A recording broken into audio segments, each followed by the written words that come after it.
제가 요 뒤에 앉아서 찬양하는 것을 이렇게 바라보는데 강단 뒤에 이 꽃과 잘 어우러져서 꽃들이 찬양하는 건 줄 알았습니다. 은혜로운 찬양 감사합니다. 우리 방송실을 하시는 장로님께서 예배 전에 항상 찬양과 함께 영상을 이렇게 띄워주시는데 오늘 영상을 유심히 보신 분들이 계실지 모르겠습니다. 저는 그 영상을 보고 너무너무 감동을 많이 받았는데 우리 1900년 전후에 잘 사는 미국, 호주 같은 그런 나라에서 우리나라로 파송된 선교사님들의 그런 활동 사진들, 또 선교사님들의 어떤 그런 얼굴 사진들, 그런 사진들이 이렇게 넘어가는 그런 영상을 봤는데 너무 마음이 이제 울컥했습니다. 젊은 나이에 제가 이제 40살이 조금 넘었는데 20대 때 아무것도 모를 것 같은 그 20대 때에 소명을 받아가지고 그 조선이라는 땅에 와서 복음을 전하는 그 선교사님들의 얼굴을 봤는데 너무 감격스러웠습니다. 너무 다 예쁘고 잘생기고 그런 젊은 선남 선녀들이 그 하나님께서 주신 사명을 감당하려고 그 못 사는 조선 그 대한민국에 와서 그 복음을 전하는 그 모습을 사진으로 이렇게 보면서 야, 나는 저 나이 때 뭐 했을까? 그리고 우리 청년들에게도 그 젊은 나이에 지금의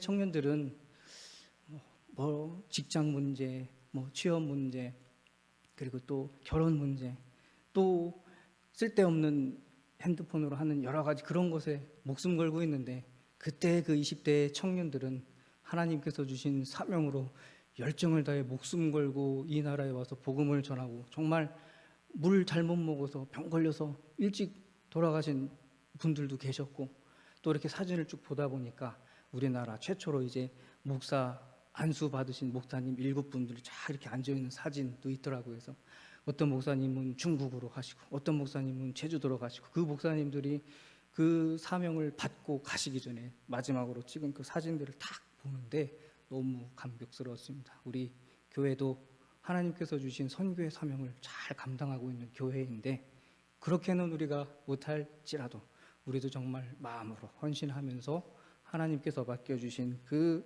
선교의 사명들을 잘 감당할 수 있는 우리 교회가 될 수 있기를 소망합니다. 우리는 무엇인가를 누구에게 부탁할 때에 아무에게나 막 부탁하지 않습니다. 오늘 오전에 목사님께서도 말씀하셨듯이 계약서를 잘 봐야 한다 하셨는데 그 무엇인가를 줄 수 있는 사람과 계약을 해야지 된다 하셨는데 마찬가지죠. 우리가 무언가를 부탁할 때에도 무언가를 해줄 수 있는 사람에게 부탁을 합니다. 처음 보는 사람에게는 무리한 부탁을 하지도 않고 또 그만한 능력이 될 수 있을 것 같은 사람에게 부탁을 합니다. 무리한 부탁이라 할지라도 그 사람은 할 수 있어 라는 그런 마음과 믿음으로 부탁합니다. 오늘 본문에 두 사람의 맹인이 등장을 합니다. 이 두 맹인이 예수님께 무엇인가를 부탁하려고 나옵니다. 다윗의 자손이여 우리를 불쌍히 여겨주소서 소리 지르면서 예수님께 부탁하고자 나오는 장면이 나옵니다. 그런데 이 두 사람은 예수님을 본 적이 없는 사람입니다. 처음 본 사이인데 무엇인가를 부탁하러 나왔습니다. 아마 이들은 예수님의 소문을 귀로 들었을 것입니다. 그 소문을 듣고 예수님께 나옵니다. 이들은 눈이 보이지 않았기 때문에 특별히 어떤 일을 할 수도 없었을 것이고 또 사람들의 도움으로 근근히 살았던 그런 사람들이었을 것입니다. 눈은 보이지 않았지만 사람들을 통해서 예수님의 소문을 듣고 예수님께 나왔습니다. 보이지 않아서 아무것도 할 수 없을 것 같은 그러한 상황 속에서도 하나님과 연결될 수 있는 통로가 있다는 것입니다.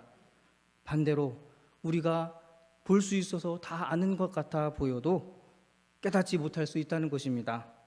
믿음은 들음에서 난다라는 이 성경 말씀에 의하면 정말 이들은 앞을 볼 수는 없었지만 들음으로 예수 그리스도께 나아온 것입니다. 들을 귀 있는 우리들이 되어져서 주님께 나아가기에 힘쓰는 우리들이 되어져야 할 줄 압니다. 이들이 그렇게 예수님의 소문을 듣고 예수님 앞에 나와 큰 소리로 주님을 부릅니다. 다윗의 자손이여 우리를 불쌍히 여겨 주소서.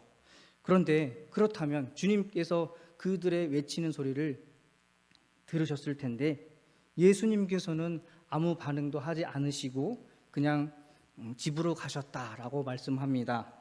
부르면 좀 쳐다봐야 하는데 그들의 소리에 아무런 응답, 대꾸, 반응하지 않으시고 집으로 들어가셨다라는 것은 중요한 것은 아니지만 생각해 본다면 아마 예수님께서는 많은 사람들이 있는 그런 곳에서는 일을 행하시는 것을 즐겨하지 않으셨다라는 생각을 한번 해보게 됩니다. 많은 사람들이 있는 곳 아니라 한적하고 노출되지 않은 집 안에서 행하시려고 그러신 것이 아닌가 한번 생각해 봅니다. 물론 주님께서도 많은 사람들이 있는 곳에서 능력을 베푸신 적도 있으시지만 이 본문 뒤에 말씀과 이어 생각해 보면 예수님께서는 많은 사람들 앞에서 행하시는 것을 즐겨하지 않으셨다라고 봐야 할 것입니다. 어찌 되었든 간에 예수님께서 이들의 부르짖음에 응답하지 않으시고 집으로 그냥 들어가시고 집으로 들어가신 후에 맹인들이 따라 들어와 예수님께 고합니다. 그제서야 이제 대화가 진행이 됩니다. 예수님께서 맹인들에게 말씀하십니다. 이르시되 내가 능히 이 일을 할 줄 믿느냐? 그러자 맹인들이 주여 그러하오니이다 이렇게 대화를 합니다. 그런데 이 대화는 이상한 대화입니다. 왜냐하면 목적이 없습니다. 무엇을 할 줄 믿느냐는 건지 무엇을 해주시겠다는 건지 목적이 없습니다. 예수님이 그들에게 하신 말씀, 내가 능히 이 일을 할 줄 믿느냐? 과연 예수님께서는 무슨 일을 하고자 하신 것일까요? 맹인들은 예수님께 나오면서 뭐라고 외쳤습니까? 우리를 불쌍히 여기소서. 불쌍히 여겨주세요라는 말은 또 어떤 뜻이 있을까요? 우리를 불쌍히 여겨주세요라고 말을 했는데 구체적으로 뒤를 이어서 뭐라고 상황 설명도 하지 않습니다. 그리고 그 말을 듣고 예수님께서 하신 말씀이 내가 능히 이 일을 할 줄 믿느냐라고 하셨다는 것입니다. 우리는 지금 이 모든 상황을 성경을 통해 읽고 잘 알고 있기 때문에 이상하지 않다고 생각합니다. 그리고 또 이 둘은 앞을 못 보는 맹인이기 때문에 당연히 예수님께서는 저들의 눈을 고쳐주실 거야 라고 생각을 합니다. 그런데 그게 아니라는 것입니다. 예수님, 저희는 앞을 못 보는 맹인입니다. 저희를 좀 보게 해주세요. 그래?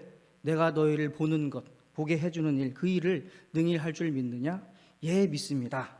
이러면 자연스러운데 눈에 대한 말은 하나도 없습니다. 하나도 없고 그리고 맹인들도 주님께서 내가 능히 이 일을 할 줄 믿느냐? 이 일이 무슨 일인지도 모르는데 주님께서 이 일을 할 줄 믿느냐라고 했을 때 맹인들은 예, 믿습니다 라고 대답했다는 것입니다. 뭘 해주시겠다는 거고 뭘 믿는다는 건지 참 의아한 대화의 내용이 아닐 수 없습니다. 그리고 그 후에 예수님께서 그들의 눈을 어루만지시면서 너희 믿음대로 될지어다 라고 말씀하시니 그들의 눈이 밝아졌다 라고 성경은 말씀합니다.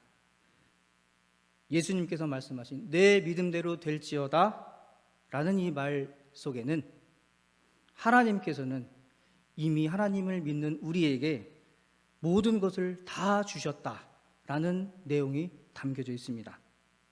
너희가 무엇을 믿느냐에 따라 일어나는 일이 다르고 그 일어난 일은 결국 너희 믿음 때문이기 때문에 너희 책임이야 라는 말입니다. 예수님께서는 눈 고쳐주겠다, 이 둘의 눈이 보일지어다 라고 말씀하시지 않으셨습니다. 너희의 믿음대로 될 것이다 라고 말씀하셨다는 것입니다. 무슨 말입니까? 예수님께서는 눈도 고쳐줄 수 있는 분이시고 이들을 부자가 되게도 해줄 수 있는 분이라는 것입니다. 그들의 믿음이 무엇이었든지 간에 예수님은 그들의 믿음대로 이루어 주실 수 있는 능력의 주님이다라는 것입니다. 즉 예수님께서는 무슨 일이시든지 하실 수 있는 분이시다라는 사실, 그 맹인들은 그것을 믿은 것입니다. 우리는 무엇이든지 하실 수 있는 주님이심을 믿고 주님께 감사함으로 우리의 구할 것을 주님께 아뢰는 것입니다. 그러면 주님께서는 우리의 소원을 주 안에서 이루어 주시는 은혜로우신 분이십니다. 그렇다면 소경들의 믿음은 어떤 믿음입니까? 당연히 예수님 앞에 가면 볼 수 있어 하는 믿음이겠죠. 그런데 또 한 가지 중요한 사실이 있습니다. 이 맹인들이 가졌던 소망인 주님 앞에 가면 볼 수 있어 라는 이 고백은 예수님 앞에 섰을 때 생긴 믿음이라는 것입니다.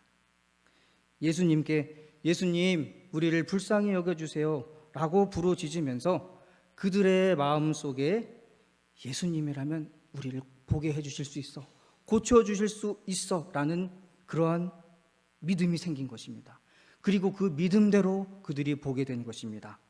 예수님 우리를 불쌍히 여겨주세요 라는 이 말 속에는 우리의 눈이 떠질 수 있다라는 소망이 담긴 것입니다. 사실 그런데 우리를 불쌍히 여겨주세요라는 이 말, 맹인들의 이 말은 다른 사람들 앞에서도 수없이 했던 말입니다. 어딘가에서 이들은 앞을 보지 못하기 때문에 사람들에게 이야기했을 것입니다. 우리를 좀 불쌍히 여겨주세요. 우리는 앞을 못 보는 맹인이기 때문에 일도 할 수 없고 돈도 못 버니까 우리를 좀 불쌍히 여겨주세요 라고 외쳤을 것입니다. 그런데 그 말 뜻에는 어떤 의미가 담겨 있습니까? 나 좀 보게 해주세요 라는 뜻일까요? 아니죠. 그냥 돈 몇 푼만 좀 주세요 라는 그런 의미가 담겨 있는 것입니다. 그런데 이 두 맹인이 예수님께 나오면서 예수님 우리를 좀 불쌍히 여겨주세요 라고 했을 때 이들의 눈이 떠졌다는 것은 새로운 소망이 생겼다는 것입니다. 이 말은 만약 이들의 믿음이 그런 믿음이 아니었다라면 예수님 우리를 불쌍히 여겨주세요 라고 했을 때 예수님께서 그래 알았다, 너희 믿음대로 될지어다 라고 하신 후에 하늘에서 동전 몇 개가 떨어질 수도 있다라는 것입니다. 사도행전에 보면 성전 미문에 앉아서 구걸하는 안진뱅이가 나옵니다. 이 안진뱅이도 역시 매일같이 일을 못하기 때문에 성전 미문에 앉아서 구걸을 하며 살아갑니다.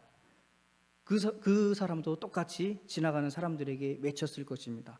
나를 불쌍히 여겨주세요. 나를 좀 도와주세요.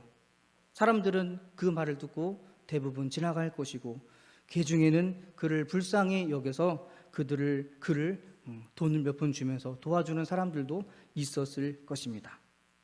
그러면 또 안진뱅이는 감사 인사를 할 것입니다.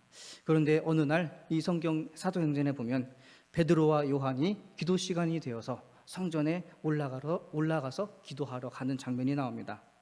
그 예수님의 사도들을 보고 제자들을 보고 안진뱅이가 보고 구걸합니다. 나를 불쌍히 여겨주세요. 나를 불쌍히 여겨주세요 하고 베드로와 요한을 바라보고 베드로와 요한도 그 소리를 듣고 안진뱅이를 바라봅니다. 과연 그 안진뱅이는 베드로라는 이 사람이 자기를 일으켜 세워줄 수 있을 것이라고 상상이나 했을까요? 이 사람이 나를 일으켜 주겠구나 라는 마음으로 구걸했을까요? 베드로를 바라봤을까요? 절대 아니죠. 그냥 이 사람 나를 좀 불쌍히 여겨주세요 라며 베드로를 바라보면서 이 사람의 행색을 보아하니 돈 몇 푼 주겠다 이 정도 생각을 했을 것입니다. 그런데 베드로가 말합니다. 은과 금은 내게 없지만 나사렛 예수 그리스도의 이름으로 일어나 걸으라 외치며 그의 오른손을 잡아 일으키니 발과 발목에 힘을 얻고 뛰고 걷는 놀라운 기적이 생기게 되는 것입니다. 그리고 그 안진뱅이 너무나 기뻐서 성전에 뛰어들어가서 가장 먼저 자기가 하고 싶었던 성전에 뛰어들어가서 하나님을 찬양합니다. 우리 예수님은 어떤 분이십니까? 우리가 상상할 수 없는 일을 행하실 수 있는 능력의 주님이십니다. 예수의 이름으로 명하면 안진뱅이가 일어나고 예수의 이름으로 명하면 귀신이 달아나고 예수의 이름을 부르면 구원을 얻는 줄 믿습니다. 이 예수님을 찾아온 소경들은 눈이 보였으면 좋겠다 하는 그러한 막연한 생각을 가지며 살았겠지요. 그러나 이것들을 누군가 앞에 가서 볼 수 있겠다는 소망의 확신을 가지고 믿음을 가지고 말하지 않았습니다. 고쳐줄 수 없다는 것을 잘 알기 때문입니다. 사람 앞에서는 절대 가질 수 없는 소망이었습니다. 나를 불쌍히 여겨주세요. 그냥 돈 몇 푼 달라는 작은 그런 기대와 소망이었을 것입니다. 그런데 한 번도 가져볼 수 없었던 소망, 그냥 꿈으로만 상상으로만 가져봤던 소망, 앞을 보는 것, 이 소망이 예수님 앞에 나오니까 생긴 것입니다. 평생 내가 앞을 보면서 살 수 있을까 하는 그런 막연한 희망과 기대가 예수님 앞에 나왔을 때의 소망이 된 것입니다. 여러분, 우리가 하나님 앞에 나아올 때 여러 가지 기도의 제목과 간구할 것들을 가지고 하나님께 나아가 기도합니다. 그런데 정말 우리가 하나님 앞에 정말 나아오면 하나님께서는 우리에게 한 번도 가져보지 못한 소원들을 주십니다. 기도의 제목들을 가지고 성전에 나와 기도해 보셨을 것입니다. 그런데 한참 기도하다가 내가 분명히 이 기도 제목을 가지고 와서 기도하는데 그 기도 제목은 나오지 않고 다른 게 생각납니다. 다른 게 생각나고 다른 게 떠오르고 막 기도하는 경험들을 해보셨을 것입니다. 제가 이거 사모님께만 말씀드렸었던 건데, 제가 교회 온 지 얼마 안 돼서 우리 목사님께서 이제 우리 2024년을 잘 정말 준비하는 한 해로 하자 하시면서 이제 특별 새벽 기도회를 한 주간 했었습니다. 월요일 날 장로회 주간으로 특별 새벽 기도회를 했었습니다. 월요일 날 첫 그 월요일 날 그 모든 이제 예배 순서를 마치고 이제 기도하는 순서가 되어서 이제 저도 기도하려고 앞에 딱 앉았는데, 저도 이제 기도할 제목들을 가지고 앉았는데 제가 갖고 있는 기도 제목은 하나도 생각나지 않고 무엇이 생각나는 줄 아십니까? 우리 목사님 얼굴만 계속 생각나요. 우리 목사님 얼굴만 계속 생각나서 울면서 우리 목사님 하나님 함께 해주세요. 우리 목사님 준비하는 것 하나님 이루어 주세요 하면서 목사님만 생각하면서 기도해요. 그래서 사모님께 제가 몰래 말씀드려요. 사모님, 제가 그때 그런 일이 있었는데 제가 그때 정말 하나님께서 목사님 사랑하는 마음 주셨나 봐요. 그런 대화를 한 적이 있습니다. 누가 그 마음 주셨습니까? 제가 준 겁니까? 하나님이 주신 것입니다. 우리 안에게는 성령님께서 주신 것입니다. 성령님께서 우리가 생각지도 못한 기도 제목들을 우리에게 주십니다. 왜 주십니까? 그 기도를 통하여 하나님 영광 받으시고 그 기도로 하나님의 역사를 이루시기 위해서 성령님께서 말할 수 없는 탄식으로 우리를 대신하여 기도하시고 우리에게 기도의 소원들을 주시는 것입니다. 하나님 이거 해주세요, 저거 해주세요, 돈 몇 푼 주세요 할 수 있습니다.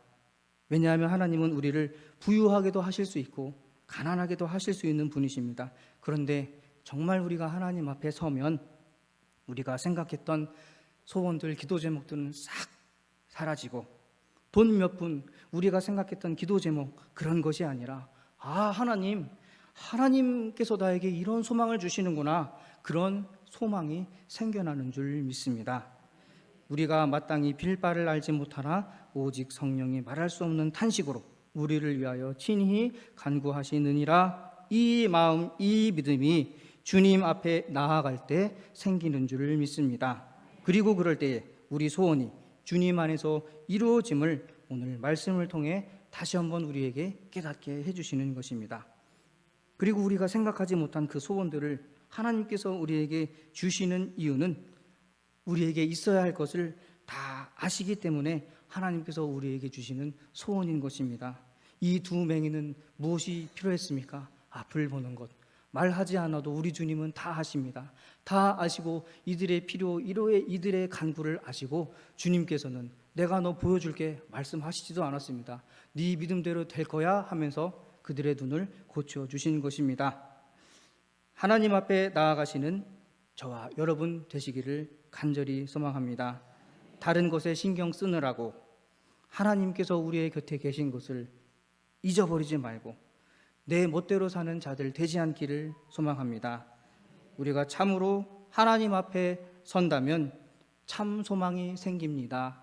예수 그리스도 앞에 나아가면 참 소망이 생깁니다. 바로 우리의 하나님이 우리의 참 소망이십니다. 우리를 구원하신 예수 그리스도가 우리의 참 소망입니다. 그분 앞에 나아갈 때 소망이 생깁니다. 하나님의 능력이 믿음을 통해 나타남으로 말미암아 우리의 소원이 이루어지는 것을 말씀을 통해 다시 한번 깨닫기를 원하며 하나님께 구함직한 소원 구할 수 있는 우리들 되길 바라고 그 소원을 믿음을 통해 주 안에서 이루어 가시고 또 하나님께서 이미 우리에게 주신 크신 은혜를 믿음으로 마음껏 누리며 살아가실 수 있는 복된 삶 살아가는 저와 여러분 되시기를 예수님의 이름으로 소망합니다. 기도하겠습니다.